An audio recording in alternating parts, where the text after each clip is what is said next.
Hey guys, I want to tell you a story about a great man. That great man was my grandfather. His name is Richard J. Dager. Um, he flew P-51s in World War II. He was part of the 528 Squadron of the 311th Fighter Group. This was an Army Air Corps group before they actually had Air Force, and this was during World War II. He, I have a lot of his stuff, right? Like I have his wings, which I think is super cool, right? I have his dog tags. I have a couple of his patches. I have the China, Burma, India patch. Um, yeah, he was stationed in a place called, you pronounce it Sian, China, at least towards the end of his service in World War II. He was actually responsible for helping to teach the Chinese how to fix a lot of the planes, and then testing them and various nature like that after some other kind of serious stuff previous to that. He was a member of the 14th Air Force Flying Tiger Group under General Claire Chenot. I wish I knew more of this stuff, or it came right to me just like that. But it's stuff that you don't really know unless you've been in the military. And I haven't been. The closest I ever got was Go Ruck events, and of course my time on the Selection TV show on History Channel. But I've always had a lot of mad respect for my grandfather, and a lot of times I just like to spend hours really going through a lot of his stuff. And I thought one thing that I wanted to share with you that I thought was really cool is apparently, I have no idea what this is, but it's a magazine that I guess used to go out for these guys. This one's called WWII, whatever that means. Class 44F. Again, I have no idea what that means. It's from February 1944. And I just got a kick out of it because it has all of these, it's got some so it's got the Army Air Corps song in it.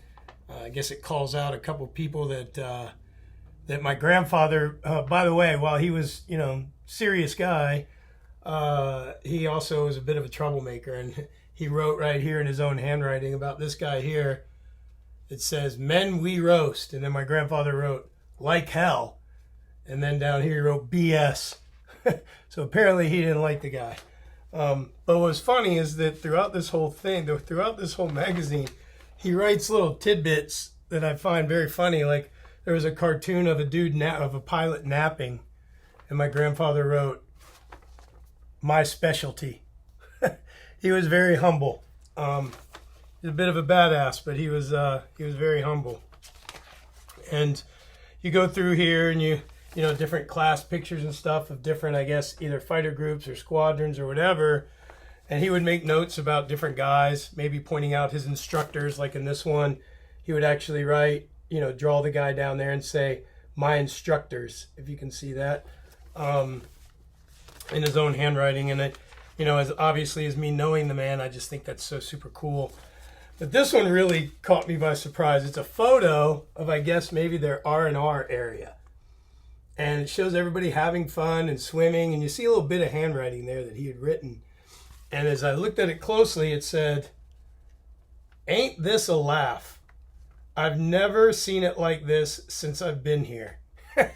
So, it's funny that, I think they probably during the war tried to make it seem like, these guys had, some semblance of downtime, and apparently, my grandfather really enjoyed the whole flying experiences. So he really loved this biplane here. He for whatever reason he wrote by it.